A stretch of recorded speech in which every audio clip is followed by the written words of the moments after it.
Well, thank you very much, boys and girls, for joining me today on hearing this Sakhi. So I want to ask you, you know that Guruji walked to many countries to share his message that Ikyunkar is the creator of everything and that the light of Ikyunkar is in all of us and in everything. Today's Sakhi takes place in Sri Lanka.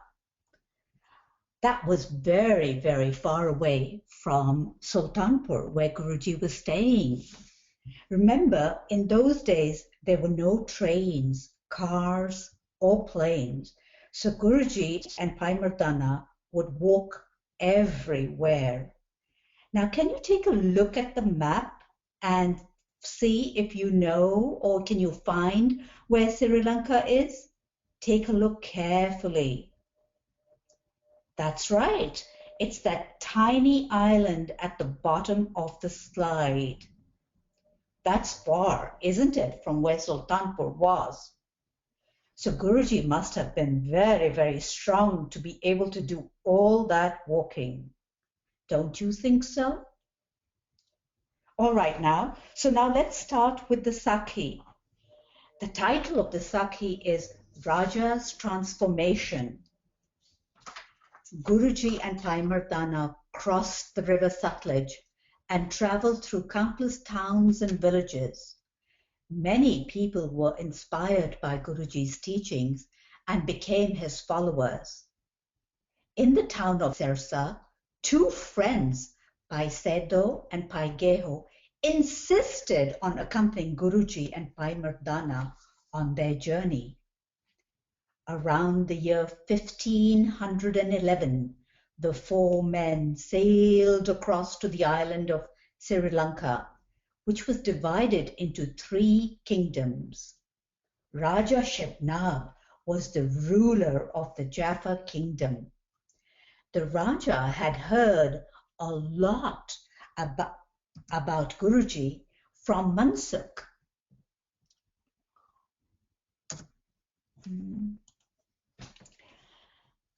Who was a jeweler from Lahore who had come to Jaffna to trade. The Pandits of the island had ordered Mansukh to appear at the Raja's court. They were extremely angry with him as he did not worship idols, keep fasts, nor observe any of the religious rituals of the kingdom. Mansukh, is what the Pandits are accusing you of true? Questioned the Raja. Yes, your Majesty, I was an idol worshipper. Then I met Guru Nanak and became a follower of his teachings. Since then, I have stopped worshipping idols and keeping fasts.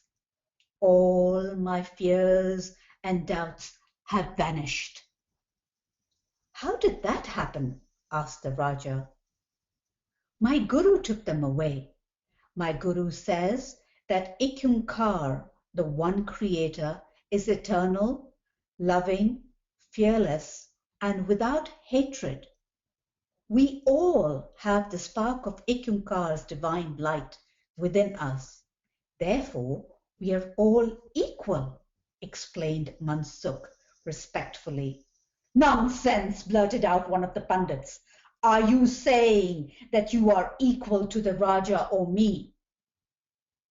My Guru says Ikyunkar created all of us. The light of Ikyunkar is in all of us. Our actions make us high or low, not our birth, replied Mansukh calmly. Kasame are created by God. Your Guru is wrong. He doesn't know anything. Anyway, what are you doing in our country? Questioned another Pandit. I have come to your island to trade. I mean no harm, said Mansukh softly. Trading in Punjab was not enough. Your greed has brought you here. What does your Guru say about this greed of yours? Asked the Pandit sarcastically. My Guru says, I must work hard, earn honestly, and not usurp the rights of others. I must share my earnings with those who have less than me. I should not be too happy when I make a large profit, or be too sad when I lose money. Above all, I must remember Inni Kaur in all that I do, replied Mansukh calmly. Tell me more about your Guru, asked the Raja, leaning forward. Mansukh's eyes misted, his head dropped, his voice softened. What can I say about my Guru? Whatever I say will be like a drop in the ocean. My Guru is pure love.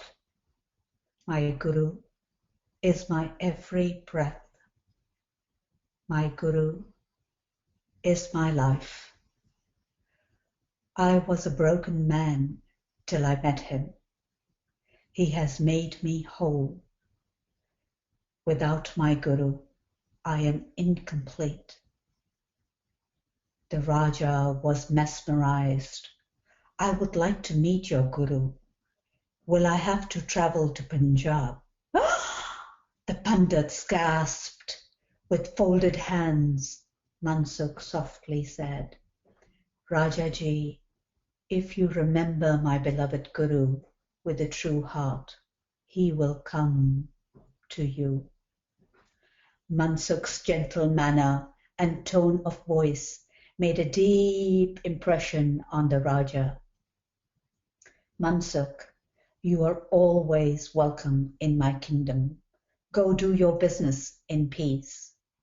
He then turned to the Pandits and curtly stated, from now on, Mansukh will not be asked to follow any of the rituals of my kingdom. The Raja's statement greatly angered the Pandits, but they kept silent.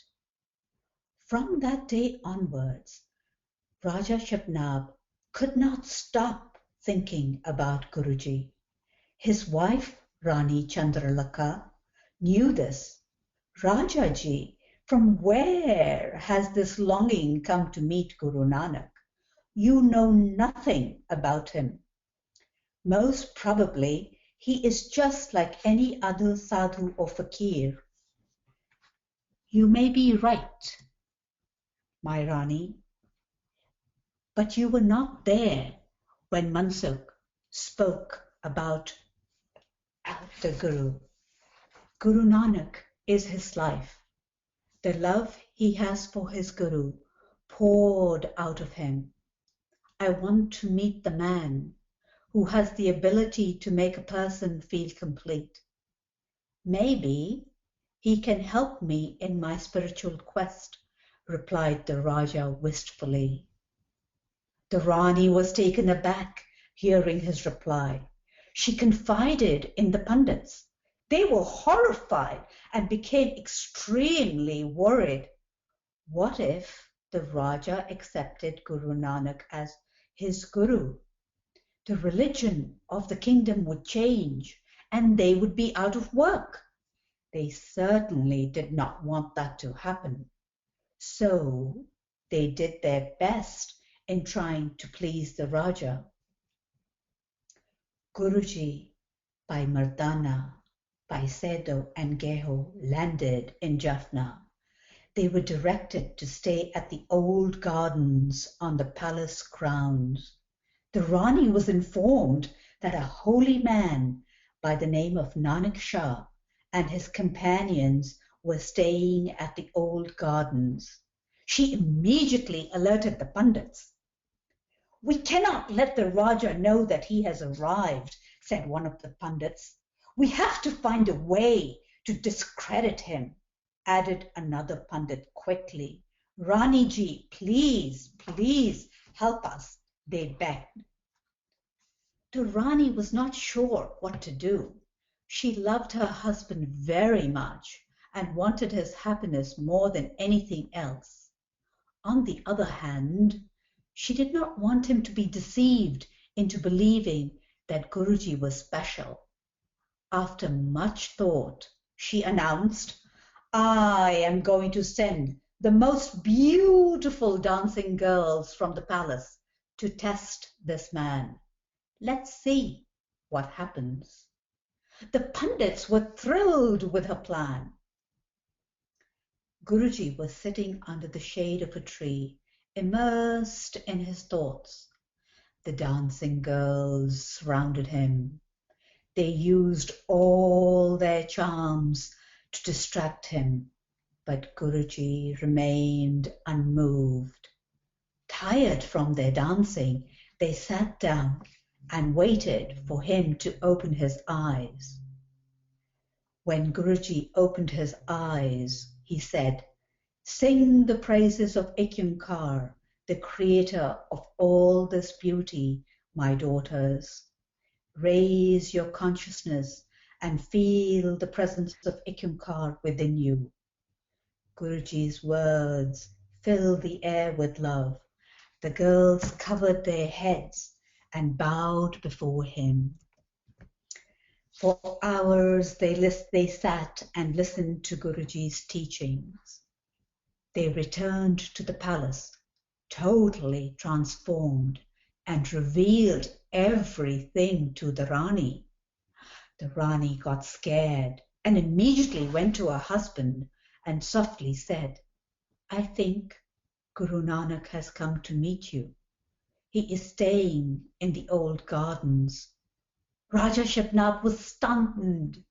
He could not believe what he had heard. He immediately summoned his men and started off towards the old gardens. Halfway there, he stopped abruptly. He removed his crown and the jewels he was wearing and gave them to his chief bodyguard. Give these to the Rani, he ordered. All of you return to the palace. His bodyguards hesitated. Go back right now and wait for me at the palace, he told them firmly. Reluctantly, they all left. From a distance, the Raja could see someone sitting under a tree. Could it be Guru Nanak? He wondered, as he continued walking as fast as he could.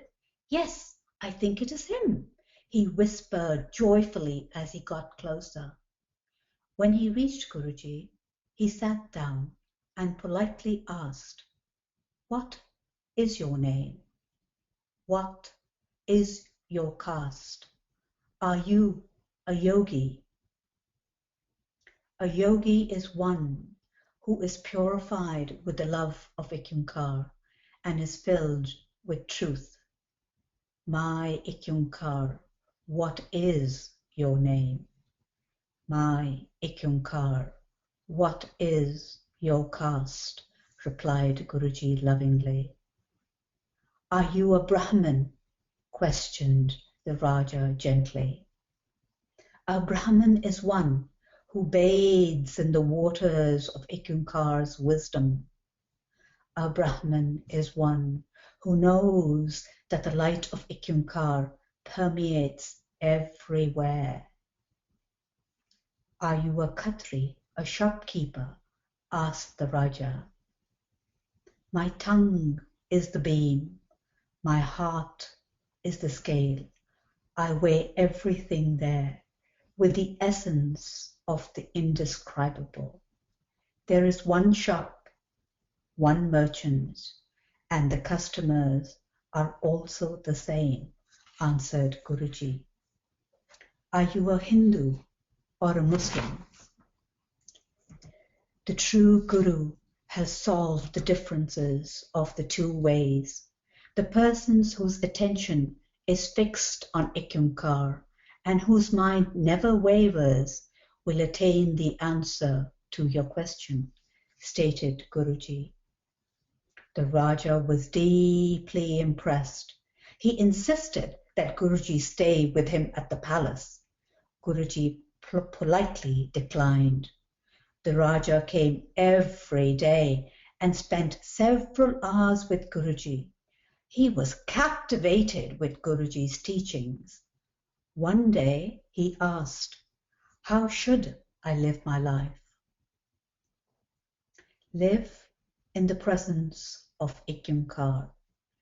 Recognize the light of Ikyumkar in all and in everything.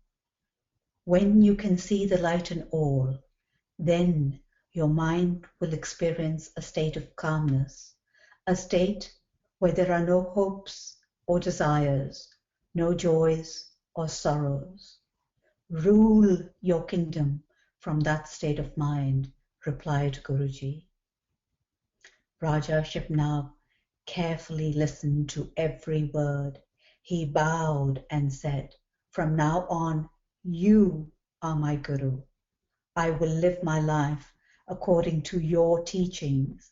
Please stay with me forever. I always want to see you and be near you."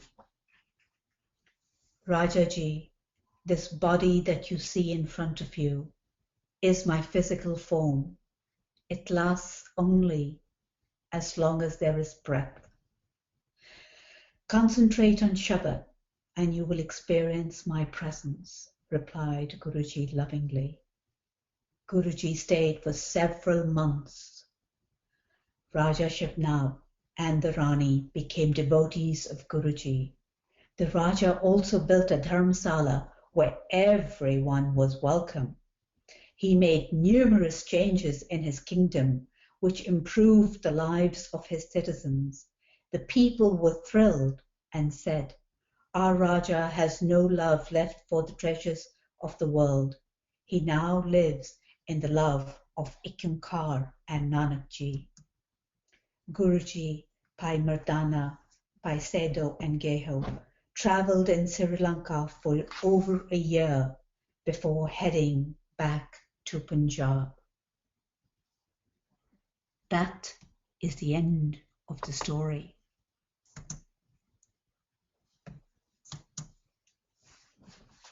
Jasmine.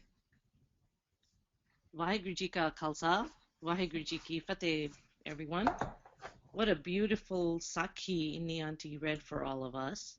And I thought maybe we can go through and think about the lessons that we learned from this, and then you can share any questions that you have, or you can also just share what you felt about the Sakhi.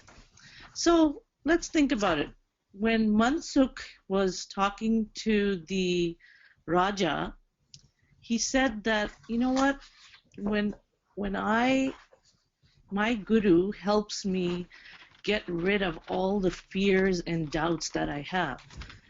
So anything that you have in your mind that you question or you're fearful of, when you understand and when you recognize that Vaheguru is right within you, when Ikonkar is right within you and always with you, then that fear kind of goes away. It doesn't mean that it's not there. It means you are satisfied that it's not going to bother you. It's not going to stop you from doing something. Then Mansukh also said, he reminded the Raja, I hear some background noise, so I'm going to just wait for 1 minute. Okay, looks like it's quiet now. So Mansukh also reminded the Raja that Guru Sahib told him that it doesn't matter where you were born or which family you were born into or how you were born, but what mattered is what you did. So if you chose to do actions that were good, that were useful to other people, that's what determines whether you are high or low. And because Mansukh was telling this all to Raja in a very kind manner, and Raja was able to see this, he had a longing inside of him to meet the Guru. And even, you know what, Guru Arjan Sahib says in one of his Shabads, he says, you know, when I look at those individuals who are in love with Vaheguru, who understand Ikonkar, my mind wants to be just like them. I want to follow those actions. I want to take on all those wonderful virtues so that I can get to know Vaheguru too. That's the kind of feeling that I think the Raja got when he saw how wonderful Mansukh was, how calm he was, how relaxed he was, how loving he was, just talking about his Guru. And then once Raja met Guru Sahib, it wasn't that just by meeting him, just by looking at Guru Sahib, he's like, okay, I'm going to become a better person now. No, he listened to what Guruji had to say. He listened to what Guruji told him, that it's important for us to remember the oneness in everything, that everyone has a spark of ek onkar within you. That's what made Raja change and become the kind of person that he wanted to. That's why he changed, and he decided that I have to serve all these people around me, all these citizens that I have, so that they can live a better life. These are the kind of things that Guruji is able to do. Guruji is able to change you by telling you or reminding you what the message of oneness is. But the important thing is we have to be open to listen too. So I hope you enjoyed this Sakhi as much as I did, and we would love to hear your thoughts about this Sakhi or any questions that you have about this Sakhi. I don't see any questions in the question panel right now, but if there are any questions, or like I said, if there's anything that you want to share, you can type the question in and let us know if you have a microphone. You can say it for us, or I can read it for you.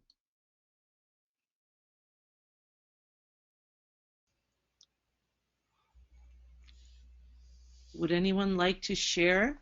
Have you ever felt this oneness? Have you ever felt like if Vaheguru is in you, if there's a light within you, there's also light within everyone else? Share with us.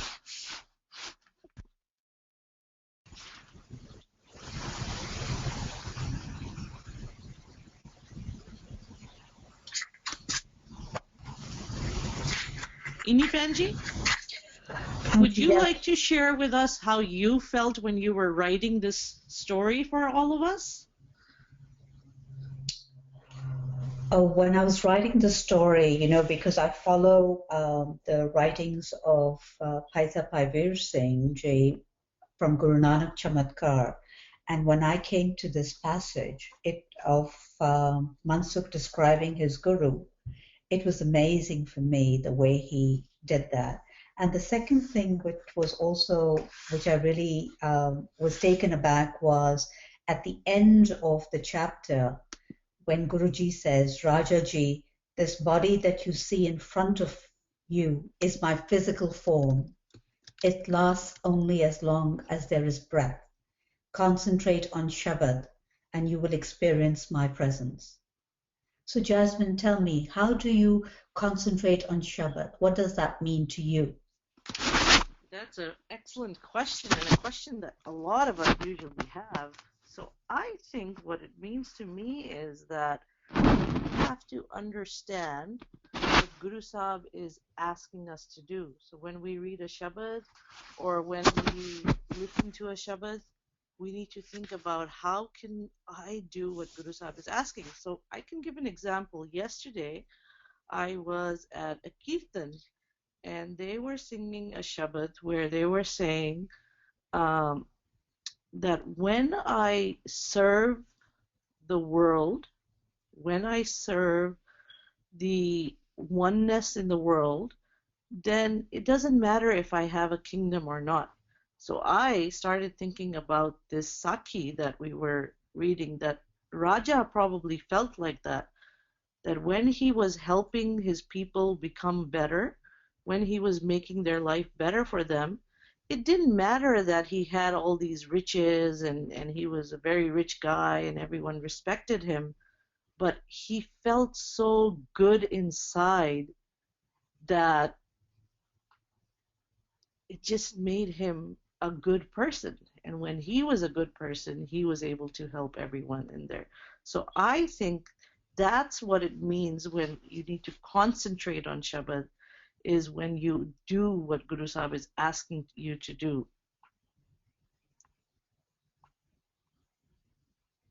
So, Jasmine, Shabad has the power to change Shabad you. has, yes, I think it has the power to change you. Is it just by listening to Shabad, or we have to do what the Shabad tells us to do? What do all of you think out there? I think it's by doing, but you tell me. What do you guys think? There is a quick question that we have from an 8-year-old. While you're thinking about that question about Shabad, how about I read this question to all of you? So this question is from Inni Kaur from New Jersey. She's 8 years old, and she says, how did Guruji travel on foot so far? I know. Isn't that amazing?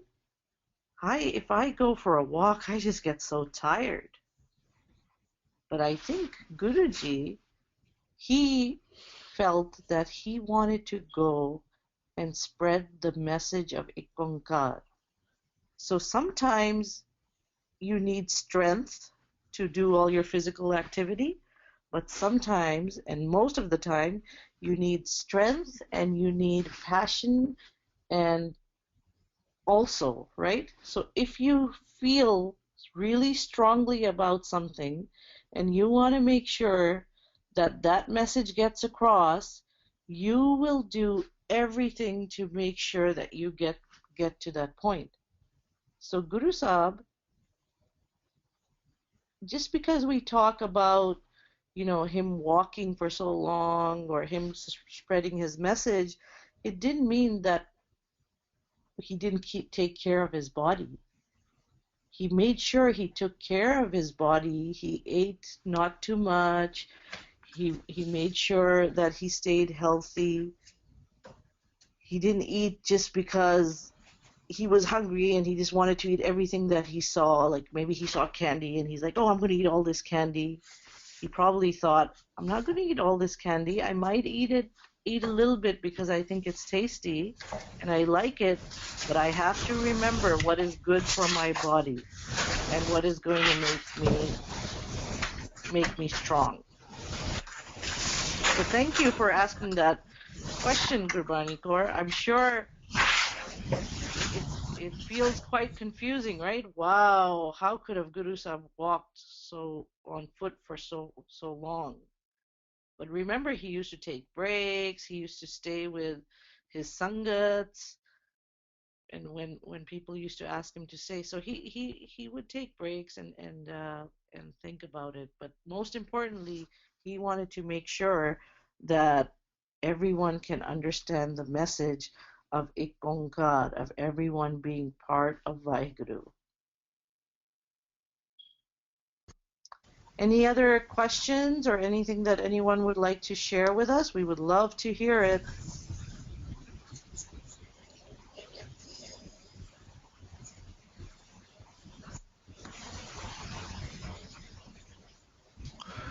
Jasmine, there is a question. How many of you? Yes. Oh, I'm sorry. there's another question. Yes. Yeah. Okay. No, there's a question from Mani Singh. He hasn't mentioned his age, but the question is: word transforms thoughts, and thoughts transforms actions. Good actions will make this world a better place for everyone, realizing the one in all. I guess it's more of a comment than a question, but Okay. But that's absolutely right. So what Mani Singh is saying is that when you listen to the words, it it kind of helps you think about, okay, what do I have to do that is right? And those actions are what you put into place. That is what you do. And by doing that, you make the world a better place. Right, Money Singh? That's what you were trying to say, I hope? Excellent. Okay, now I see a few more questions coming in. There's a question from Damanpreet Singh from Tokyo. If Mansukh already knew the teachings of the Guru's message to the mankind, why did he not share them with Raja Shibnab? And if he did, why did it not have an impact on the Raja? Why Raja's life changed only after he met Guru Nanak Sahib? Well, those are really good questions. Now let's think of it. The Raja, when he had a conversation with Mansukh, his life already kind of started changing, right? What was going on in his mind? He was longing to see the Guru. He was longing to see what this individual is going to tell him. Mansukh may have only shared a little bit, but he was so impressed by what Mansukh told him and how he told him that he wanted to meet the Guru and also understand directly from the Guru. And remember, the kind of questions that he asked Guru were different from the kind of questions that he asked Mansukh. And Guru Sahib was able to understand, oh, why is the Raja asking me these kind of questions? And that's why he started explaining to him that when you're talking about being a yogi or a Brahmin or a Khatri, it's the kind of individual you have to be inside. It doesn't matter whether you are a yogi or a Brahmin or a Khatri. So even though Mansukh had told him that you have to focus on your actions, the way Guru Sahib explained it to him, Raja said, oh, I get it. I actually have to change. I have to make a change in my life. And it doesn't really matter who this individual is. Inni Panji, would you like to add some more to that? No, I think it was the longing was created.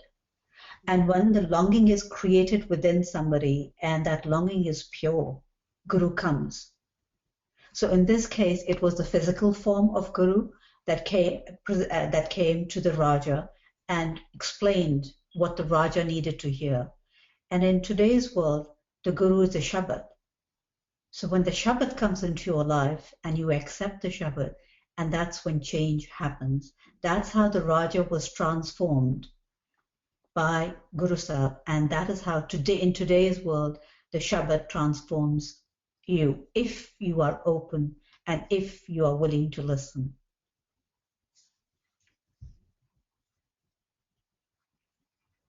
So what was the next question, Jasmine? We don't have another question yet. Okay. Is there anyone else who would like to share some of their thoughts? Kirandeep Singh is saying that I want to answer the Shabad question. Is that through a mic? Can I unmute you, Kirandeep? Let me go ahead and do that, and then you can go ahead. Okay. All right, go ahead, Kirandeep. My name is Gurbani, and I want to answer the Shabad question. Sure, go ahead, Gurbani. We'd love to hear it.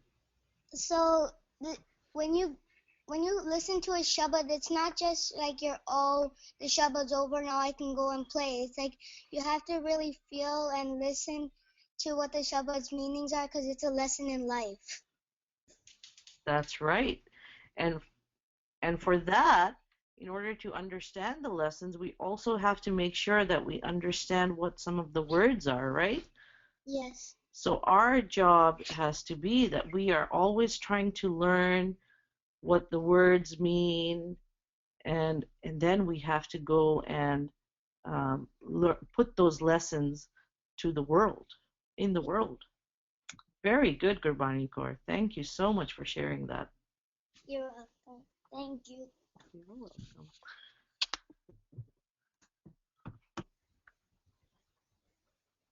Is there another question, Jasdeep Singh? There's I not. see that Gurmeet Kaur has her hand raised in the Not panel. sure if she had a question. She did have a small joke for Inni Panji, but Okay.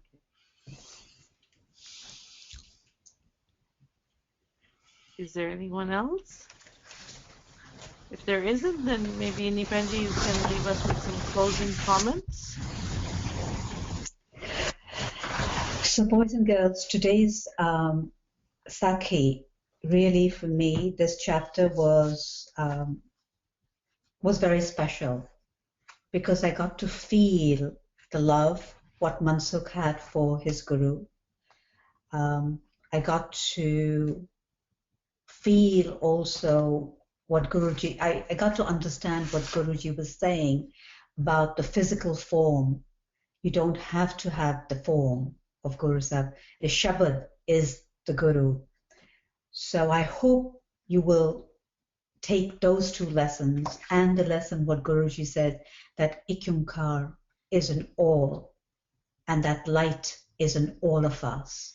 And you will honor, and may we all honor that light within all of us. So, Jasmine, back to you. Yes.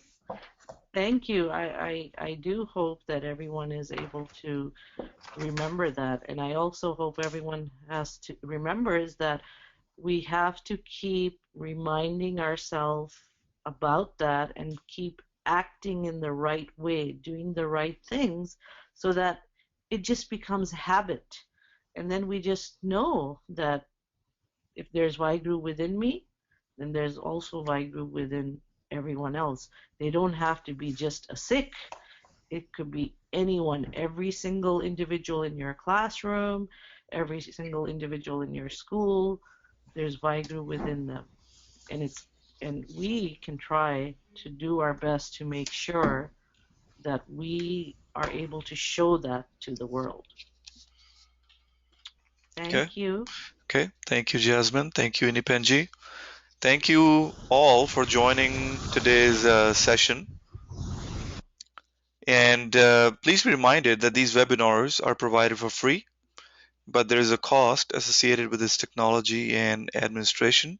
If you feel you have benefited from this particular webinar or others in the past, please consider making a donation to SikhRI or becoming a webinar sponsor. More details can be obtained in the follow-up email you will receive or by emailing info@sikhri.org. As I end the webinar, I'd like to thank the presenter and the audience for coming today, and to remind everyone to wait for a few seconds for the link to appear to a follow-up survey. Your feedback is extremely important to us, and we appreciate your time. Waheguru Ji Ka Khalsa,